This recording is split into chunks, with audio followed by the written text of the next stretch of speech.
ఆగో కరెంటు వైర్లను కదా తీసినట్టే ఏసీలకెంచి ఎన్ని పాములు బయటికి తీసిండో చూడుండ్రి. ఇంట్లో పెట్టుకున్న ఏసీలో మంచిగా మెట్టబెట్టి పిల్లల్ని కూడా వేసిందట పాము. విశాఖపట్నం పెందుర్తి కాడ జరిగింది ఇది. గిన్నొద్దులు ఎండలు లేకపోయే వరకు గీ ఏసీని వాడలేదట ఇంటోళ్ళు. ఇప్పుడు జరంతా ఎండలు షురువయ్యే వరకు ఏసీ ఆన్ చేసిండ్రట. అయితే ఏసీలకించి ఏవేవో సప్పుళ్ళు వచ్చే వరకు షానొద్దులైంది కదా ఏసీని వాడక. జరంతసేపు నడితే గా సప్పుళ్ళన్నీ బంద్ అవుతాయి అనుకున్నారట.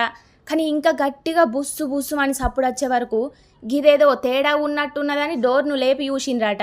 ఇంకేమున్నది, పాముల ఫ్యామిలీ మొత్తం అందులో మెట్టబెట్టి వన్నాయట గిట్లా. ఎంబటే స్నేక్ క్యాచర్ అన్నకు మతలావు వేసే వరకు అన్నచ్చి గీ తిరిగా ఏసీలకించి పాములను మొత్తం బయటికి తీసిండు. నీ అవ్వ గిన్నొద్దులు ఏ డిస్టర్బ్ లేకుండా మంచిగా ఏసీలో రెస్ట్ తీసుకున్నాం. గీ ఎండాకాలం మా సావుకే వచ్చిందని గా పాములు ఎంత ఫీల్ అవుతున్నాయో ఏమో పోన్రి.